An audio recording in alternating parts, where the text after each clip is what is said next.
Isto si pamätáte komédiu Slunce seno s nenapodobiteľnou Helenou Ružičkovou.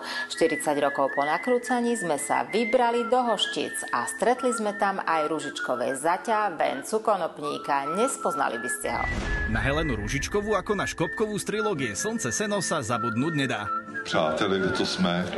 Nie, v Hošticích oslavuje sa 40 rokov od nakrútenia filmu Takto sa Škopková v nadživotnej veľkosti vyníma v JZD Hoštice, kde sa kultová séria nakrúcala. Nuda pláž je tam! Šaty na nerozoznanie. Áno, Nuda pláž bola vytvorená tiež v Hošticiach, presne tu na tomto malebnom rybníčku. A dej dnes už ikonického filmu sa odohráva aj tu. Pamätáte si hlášku? Máme spoždenie, nezastavujeme. V Hošticích naozaj existuje hostinec u Milony. Všetko toto aj zľudovenie hlášok typu Ja bych sa na to nejradšej má na svedomí dnes 71-ročný Zdeněk Troška, ktorý sa narodil v Hošticiach v tomto dome. Takže v tomhle baráku som narodil. Áno. A žil tam s rodičmi. Pred 10 rokmi si postavil nedaleko dom s bratom. Zdeněk bydlí nahoře a brácha dole. A zatiaľ, čo brat s rodinou sedel dole, Zdeněk na tom spomenutom JZD.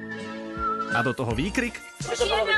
A z auta vystupuje herečka Sabina Laurinová, ktorá hrala v jeho filme Z pekla štestí. Nebola sama Dana Morávková, ktorá hrala v tej istej rozprávke tiež. A aj Sme Zdenkovo překvapení. Iveta Blanarovičová, ktorá hrala čerta v Princezne Zemlejna. V dedine sme narazili aj na týchto občanov. Jiráškovou tancuje. V těch krojích. Toto je pani pred 40 rokmi a tam vzadu sedelo vedenie JZD, na ktorom pracoval Evík alias Jaroslava Krečmerová, ktorú tu na družstve večne balil kolega živočichář Péďa alias Jiží Lábus. Pavel Kikinčuk si zahral študenta Šimona, ktorý prišiel robiť experimenty s dojením kráv a hudbou. Pristavil sa pre nich Janko Kubiš. Ten tam vtedy nehral, ale hral tam Bronek Černý, ktorý išiel ďalej. Toho stopro nespoznáte. Nádejný zač Škopkovej alias Heleny Ružičkovej vyzerá 40 rokov od nakrúcania takto. Prechádzal okolo pletiva v bývalom kravíne, kde sa odohrala aj táto scéna a... Našťastie sa nič nestalo, Bronek alias Venca má 63 rokov a Troška, nie Zdeněk, ale on sa zmenil. Bolo teplo, šlapky padli vhod, vzadu vidli. Keďže 40 rokov od nakrúcania je 40 rokov, zač Kopkovej Venca Konopník nastúpil do autíčka a dal sa odviesť spolu s Pavlom Kikinčukom, ktorý hral študenta Šimona a Venca zahromžil, lebo tam ešte nebol šofér. Kde je ten člověk, Herman jeden? Ale nikto ja nevidím.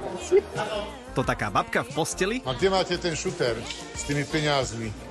Ten přinesl vnouček. ktorú vo filme stvárnila Valerie Kaplanová, si šoférovala sama. Ostatní sa presúvali po kravíne okolo predsedu s vidlami po svojich. Tam čeká asi 2 Evík sa išiel učesať a začudovala sa. Ono se to u vás taky promítá. A skoro každý rok niekoľkokrát. No to je teda nádherné. Do Hoštíc na JZD prišla aj Ľudská Vondráčková s o 18 rokov mladším priateľom, zápasníkom Zdeňkom Polívkom a mladším synom.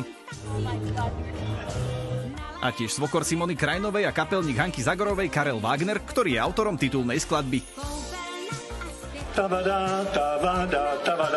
K filmu Kdyby byl upřímný, tak mě to do dneska živí. išiel sa po dlhej ceste trošku upraviť, učesať vlasy, napraviť košelu. Do Hoštíc totiž prišiel rovno z horskej chaty v Alpách, kde si jeho dcéra Anička, baletka v SND, brala rodeného Vídeňáka, Rafaela Šustra. a muchy v kravine lietali furt.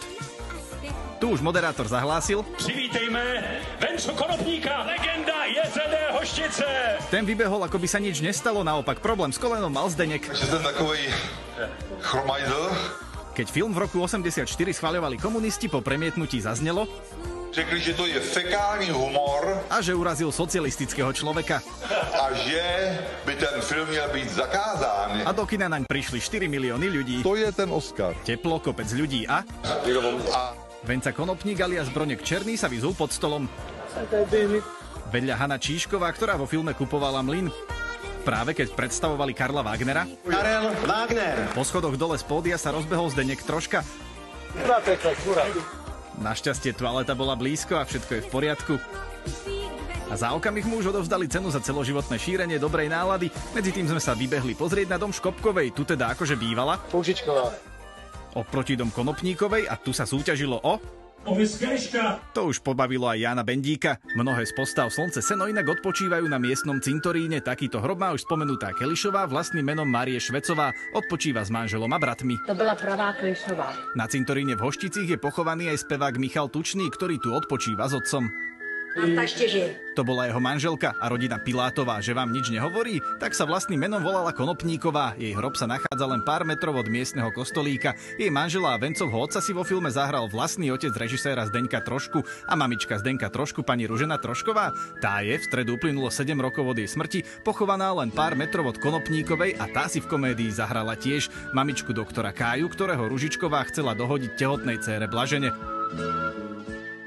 Venca Konopník na autogramiáde Evíkovi. Ten človek dáva samozrejme po boku té reinkarnácie fyzický plát. A vybral sa po schodoch dole a aha, čo sa outfitu týka, má roztrhané rukávy. Možno sa nechal inšpirovať svojou filmovou svokrou Helenou Ružičkovou, ktorá sa na jeho svadbe s Blaženou pobila a jej rukávy dopadli rovnako.